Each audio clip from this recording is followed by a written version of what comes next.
नमस्कार मित्रों, सत्य की विजय में आपका स्वागत है। मैं हूं विजय त्रिवेदी। प्रोग्राम की चर्चा करें उससे पहले आपको याद दिलाऊं कि आपने हमारा खास कार्यक्रम बॉलीवुड बिजनेस एंड वाजपेयी देखा है।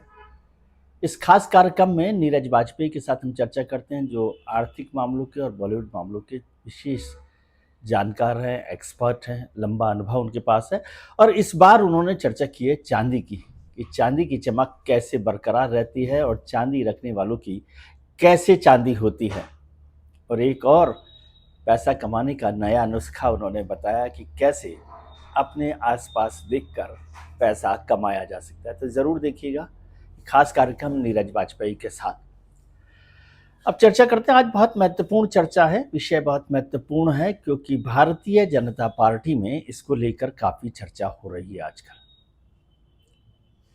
सवाल ये हो रहा है, चर्चा ये हो रही है, बहस ये हो रही है, पार्टी के अंदर लोग ये चर्चा करने लगे हैं कि क्या भारतीय जनता पार्टी के राष्ट्रीय अध्यक्ष जगत प्रकाश नड्डा साहब, जेपी नड्डा साहब सबसे ताकतवर लोगों में से हैं, संगठन के सबसे ताकतवर नेताओं में से हैं, और क्या वो राष्ट्रीय स्वयंसेवक संघ की परवाह भी नहीं करते, या राष्ट्रीय स्वयंसेवक संघ का दबाव उन पर नहीं चलता है। ये लगातार चर्चा हो रही है और बात हो रही है। कुछ लोगों की नाराजगी भी वहां पर दिखाई दे रही है पार्टी में। अंदर इस पर अंदर खाने चर्चा चल रही है। दो तीन चार बातें हैं जिनको लेकर चर्चा हो रही है कि क्या वजह है कि राष्ट्रीय स्वयंसेवक संघ का दबाव नड्डा साहब पर काम नहीं कर रहा। नड्डा साहब से हमें कोई परेशानी नहीं है। नड्डा साहब व्यक्तिगत तौर पे बहुत बेहतरीन लोगों में से माने जाते हैं, राजनीति में सभ्य, विनम्र, बहुत आराम से बात करने वाले, मुस्कुराने वाले लोगों में से माने जाते हैं। और यदि रिकॉर्ड देखा जाए, पॉलिटिकल रिकॉर्ड, तो भारतीय जनता पार्टी को उनके कार्यकाल के दौरान बेहतर प्रदर्शन करने का मौका मिला है।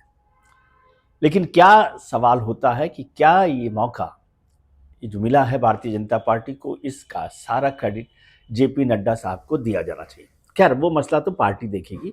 मसला ये हुआ है कि अभी कुछ चर्चा हुई कि भाई क्या बात है कि नड्डा साहब लगातार अध्यक्ष बने हुए 6 साल हो गए हैं। 3 साल का कार्यकाल होता है और 3 साल से वो एक्सटेंशन पर चल रहे हैं।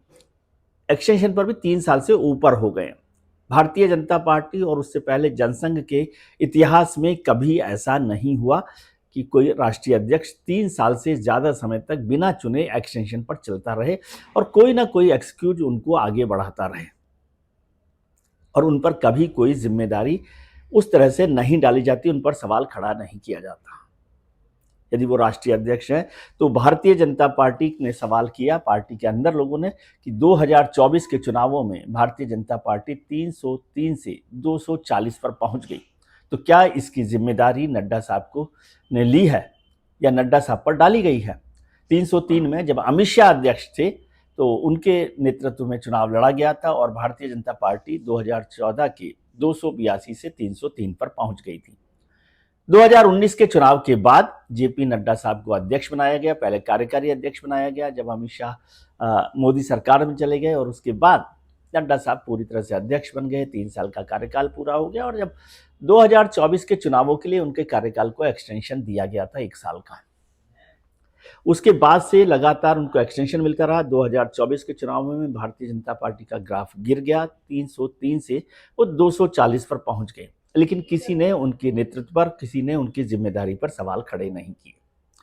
आपको याद होगा कि इस बात को भी लेकर चर्चा हुई कि राष्ट्रीय अध्यक्ष जेपी नड्डा साहब ने 2024 के चुनावों के दौरान ही इंडियन एक्सप्रेस इंटरव्यू दिया था, इंडियन एक्सप्रेस अखबार को एक इंटरव्यू दिया था, और उस इंटरव्यू में संघ को लेकर कहा था कि संघ की जरूरत अब भारतीय जनता पार्टी को नहीं है, क्योंकि भारतीय जनता पार्टी संघ के मुकाबले बड़ा संगठन हो गया है। इस पर शायद संघ के भीतर भी काफी नाराजगी हुई थी। फिर उसके बाद जो पलक्कड़ में सभा हुई उसमें भी शायद चर्चा हुई बताई, लेकिन लगा कि नड्डा साहब पर कोई कार्रवाई होगी, नड्डा साहब को हटाया जाएगा, उस पर भी कोई कार्रवाई नहीं हुई। और अभी पिछले दिनों जब दिल्ली में व्याख्यान माला हुई सरसंघ चालक डॉक्टर मोहन राव भागवत की, तो उसमें भी सवाल था कि क्या हुआ, राष्ट्रीय स्वयंसेवक संघ की भूमिका क्या है भारतीय जनता पार्टी के राष्ट्रीय अध्यक्ष को बनाने में। तो मोहन भागवत जी ने कहा कि हम कोई दखल नहीं देते हैं, भारतीय जनता पार्टी को तय करना है कि वो किसे अध्यक्ष बनाएंगी, नहीं बनाएगी, ये काम हमारा नहीं है। लेकिन उन्होंने फिर पॉज देकर कहा कि अगर हम दखल देते तो इतना वक्त नहीं लगता। खैर, अब बात क्या हुई कि आज क्यों चर्चा हो रही है? आज चर्चा इसलिए हो रही है कि अभी आपको जानकारी होगी कि जेपी नड्डा साहब राष्ट्रीय स्वयंसेवक संघ से तो जुड़े रहे हैं, एबीवीपी से जुड़े रहे हैं, राष्ट्रीय अध्यक्ष हैं। और जो पार्टी की एक अनसेड रूल है कि एक व्यक्ति एक पद, उसको डिफाई करते हैं। इस समय वो पार्टी के राष्ट्रीय अध्यक्ष हैं, लंबे समय से अध्यक्ष हैं, 6 साल से ज़्यादा समय से अध्यक्ष हैं। मोदी सरकार में 2-2 मंत्रालयों के मंत्री हैं, बड़े मंत्री हैं, स्वास्थ्य मंत्री हैं, बड़ी जिम्मेदारी उनको मिली है स्वास्थ्य मंत्री की, समझे? तो स्वास्थ्य मंत्री हैं, राज्यसभा में सदन के नेता हैं, यानी पार्टी के भी नेता हैं और सदन के भी नेता हैं। तो इतनी बड़ी जिम्मेदारियों के साथ राष्ट्रीय अध्यक्ष के तौर पर चल रहे हैं। इससे पहले कुछ लोगों ने कहा कि नड्डा साहब तो जब हिमाचल से आते हैं और हिमाचल में पार्टी की हार हो गई, तब भी किसी ने उनके नेतृत्व को लेकर सवाल नहीं उठाया। खैर, ये भी मुद्दा पार्टी को देखना है। मैं बात कर रहा हूँ आज की। आज चर्चा इसलिए हो रही है कि अभी नड्डा साहब के स्वास्थ्य मंत्रालय ने दीपिका पादुकोण, जो फिल्म स्टार हैं, बॉलीवुड एक्ट्रेस हैं, उनको अपने मंत्रालय की तरफ से मेंटल हेल्थ, अभी पिछले दिनों मेंटल हेल्थ डे था, तो उनको दीपिका पादुकोण को लेकर ब्रांड एम्बेसडर बनाया गया है। दीपिका पादुकोण बड़ी अभिनेत्री हैं और चर्चा में रहती हैं, अच्छी एक्टिंग करती हैं। ये सब बातें हैं जिस पर हम लोग तो क्या चर्चा करेंगे। दीपिका जी पॉपुलर लोगों में से, लेकिन संघ में और बीजेपी में इनको लेकर नाराजगी हुई।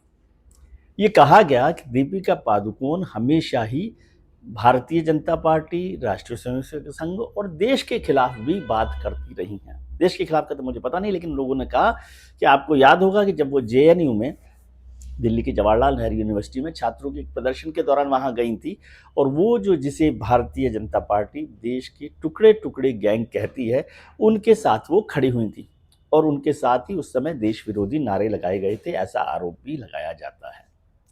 आपको याद हो कि उसी दौरान उनकी एक फिल्म आई थी और जो राइट विंग के लोग हैं, यानी भारतीय जनता पार्टी और संघ के समर्थक लोग हैं, उन्होंने उस फिल्म का बॉयकॉट करने का आह्वान किया था, बॉयकॉट करने की अपील की थी, और वो फिल्म फ्लॉप हो गई थी, चल नहीं पाई थी।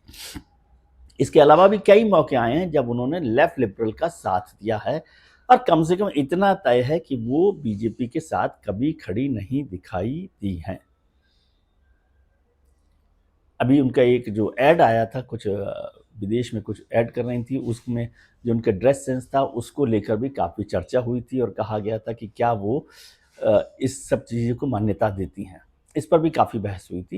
लेकिन सवाल ये हुआ कि क्या दीपिका पादुकोण जी को मेंटल हेल्थ का ब्रांड एम्बेसडर बनाया जाना चाहिए थे? क्या उनके पास कोई मास्टरी है? क्या उनकी एक्सपर्टीज है? क्या उन्होंने मेंटल हेल्थ पर काम किया है? कुछ लोगों ने उनके निजी स्तर पर बातचीत को लेकर कुछ कहा था, उनकी मेंटल हेल्थ को लेकर, लेकिन मैं उसकी चर्चा नहीं करना चाहता। लेकिन सवाल ये हुआ भारतीय जनता पार्टी में कि ऐसी क्या खास वजह है कि नड्डा साहब को, यानी हेल्थ मिनिस्ट्री को, दीपिका पादुकोण को लेने की ज़रूरत पड़ी। संघ में और बीजेपी में ज़्यादातर लोगों का मानना यह है कि उनकी एक्सपर्टीज एक तो कोई नहीं है, दूसरी बात वो संघ और भारतीय जनता पार्टी की विरोधी विचारधारा की न केवल है, वो इसको लगातार समय समय पर एक्सप्रेस करती रही हैं। तो पार्टी में, संगठन में इस बात की नाराजगी है कि भाई जो आदमी एक्सपर्ट भी नहीं हो किसी सब्जेक्ट का, उसे मेंटल हेल्थ जैसे गंभीर विषय का एम्बेसडर बनाना, ब्रांड एम्बेसडर बनाना, और वो भी तब जब वो आपकी पार्टी की विचारधारा का नहीं हो, संघ की विचारधारा से नहीं हो। और विचारधारा के नहीं होने की बात नहीं है, वो उनके खिलाफ खड़ा दिखाई देता हो। तो क्या संघ इस समय भी उन पर कोई कार्रवाई नहीं कर सकता, या संघ उनको रोक सकता है? उनके नेतृत्व में भारतीय जनता पार्टी में बहुत सारे लोगों की जो शामिल होने का काम हुआ है, उसको लेकर भी बहुत आरोप लगते रहे कि भ्रष्टाचार में जो लोग जुड़े रहे थे उन लोगों को लिया गया, उनको सरकारों में शामिल किया गया, उन्हें मंत्री बनाया गया। लेकिन मैं उसे नड्डा साहब की जिम्मेदारी नहीं मानता, क्योंकि नड्डा साहब उसमें कहीं नहीं। नड्डा साहब सिर्फ राष्ट्रीय अध्यक्ष हैं, पार्टी के राष्ट्रीय कामकाज अमित शाह जी देखते हैं। वो फैसला करते हैं कि किसको लेना है पार्टी में, किस पार्टी दूसरी पार्टी को साथ लेके चलना है, किसको साथ नहीं लेके चलना है, किसको टिकट देना है, किसको नहीं टिकट देना है, किसको मंत्री बनवाना है, किस सरकार में बनवाना है, किस मंत्री को उप मुख्यमंत्री बनवाना है, मुख्यमंत्री को उप मुख्यमंत्री से मुख्यमंत्री बनवाना है, ये सब काम अमित शाह जी देखते हैं, ऐसा कहा जाता है। तो इसलिए वो मसला नहीं है। लेकिन अब इस बात पर काफ़ी चर्चा हो गई कि क्या वजह है कि संघ का दबाव भारतीय जनता पार्टी पर नहीं चल रहा और एक अध्यक्ष जो लगातार पार्टी के खिलाफ काम करने वाले लोगों को एक तरह से प्रमोट कर रहे हैं। एक और सज्जन का नाम लिया गया, लेकिन उनकी चर्चा करना कोई बहुत ज़रूरी नहीं है कि अभी आईएनबी मिनिस्ट्री में उन्हें लिया गया, जो लगातार संघ के खिलाफ और बीजेपी के खिलाफ बोलते रहे हैं, लिखते रहे हैं, सोशल मीडिया पर पोस्ट करते रहे, लेकिन अब वो सरकार के सलाहकार बन गए हैं। बहुत सारी चर्चाएं हैं, जिनकी चर्चाएं हो रही है। मैंने कहा कि पार्टी के अंदर क्या चल रहा है, यहां मैं पार्टी के राष्ट्रीय अध्यक्ष के चुनाव की चर्चा नहीं कर रहा, क्योंकि वहीं नहीं हो रही तो मैं कहां से करूंगा चर्चा। सवाल फिर से यही है कि क्या जेपी नड्डा साहब संघ से भी ज्यादा ताकतवर नेता हैं? ये भारतीय जनता पार्टी और संघ में बैठे लोग पूछ रहे हैं, मेरा सवाल नहीं। आपको जवाब मिल जाएगा कुछ दिनों में। आज के लिए इतना ही। आप अपना ख्याल रखिए और उनका ख्याल रखिए जो आपका ख्याल रखते हैं। अपने मित्रों, परिजनों, रिश्तेदारों के साथ खुश रहिए, मस्त रहिए, व्यस्त रहिए, स्वस्थ रहिए। नमस्कार, आभार, प्रणाम, शुक्रिया।